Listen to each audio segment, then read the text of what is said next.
Yo, yo, yo, what's good with it, Pack Fam? It's your boy, Mr. Check My Resume. I'm back to give you a watch list for April the 17th. Y'all already know what it is. It's been a minute, but we back. We're going to bring it to you live and fresher than ever. So getting into it this week, first ticker I want to get into is a little bit of Tesla. Y'all know how y'all like that Tesla. So we're going to get into that first.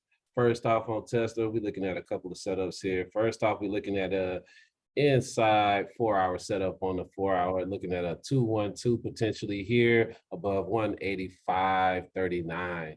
And then also what really brought my attention to it is that we got a double inside day. We closed above the 50 and we're looking at a double inside day break here, looking at a level of about 186.28 to break the double inside day. And if we really get some strong movement here, we're looking at a potential weak break above 191.58. That'll put us right around the point of control on the week. Point of control on the day is 196.13.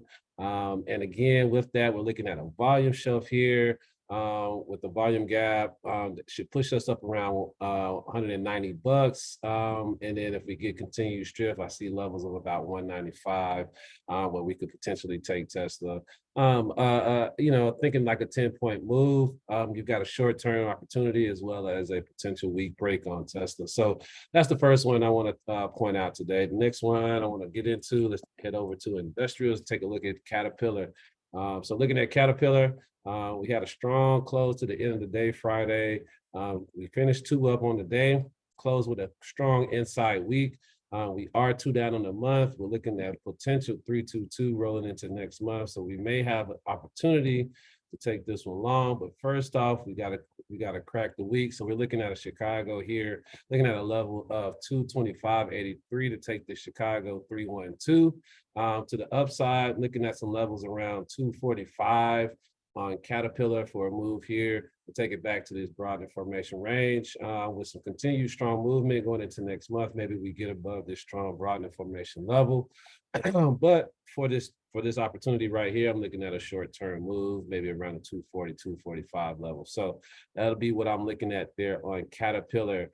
We are not in continuity at the moment, but we have an opportunity to trade this bad boy back into continuity. So I'll be looking at an opportunity here on Caterpillar going into next week. Moving on here, I want to get back into the energy sector. You guys know how I feel about energy. I'm definitely bullish on energy.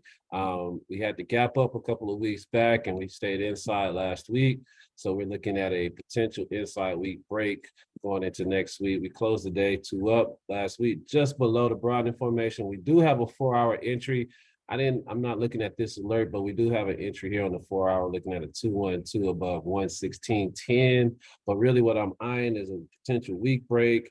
I'm looking at a 116.66 level. That should take us 212 on the week.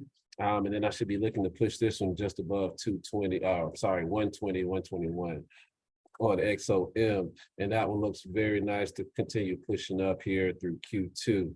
Moving on, I want to get into one more ticker here for you guys. And we're going to keep rolling. So then we're going to take a look at a couple of TTOs, a couple of tickers that we've been playing for a little bit and looking at a couple of TTOs on those. So the first one I want to look at is GE. And I'm going to pull up GE here for you all.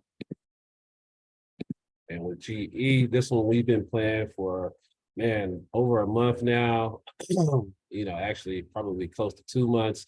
And this one's just been continuing to move up. We had a TTO last week and actually the week before. And now it looks like last week we had buyers come back in strong. So we closed out with a very strong 2 down hammer on the week. So what I'm looking at potentially here is the rev strat on the week, 2-2 rev. Looking at a level of 95.64 as a reversal point to take it back above this quarterly broad formation, and it's going to retest at 97.87 level.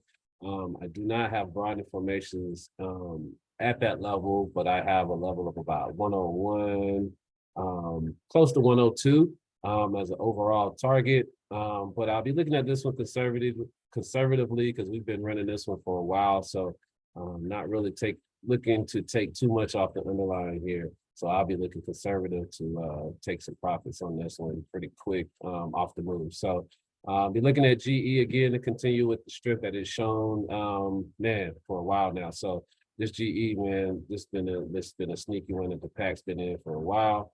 Moving on, want to take another look at another one that we've been playing, and that is Oracle. Similar deal on Oracle. We've been playing this one for a while. And we closed last week with the inside. We got an inside hammer on the week here. Also, we have a 4-hour trigger setting up here, Chicago potentially on the 4-hour. So first off, we'll start with the 4 with the 95.90 level to take a Chicago on the 4-hour. And then we finished 2 up on the day Friday. And this week we'll be looking for the week trigger above 95.99. That will take us, I believe, up into the close to $100 range, more so maybe right around 99 and some change. But I'll be looking at Oracle to finish that move at that quarterly broad formation. And if it's really bullish, maybe we get over 100 into the 101 range. But Oracle, we've been smacking on this one for a while. So again, similar to GE, we shouldn't be, trying to stretch it out for the last every penny. It's one of those trades like, hey, you won. That is Oracle.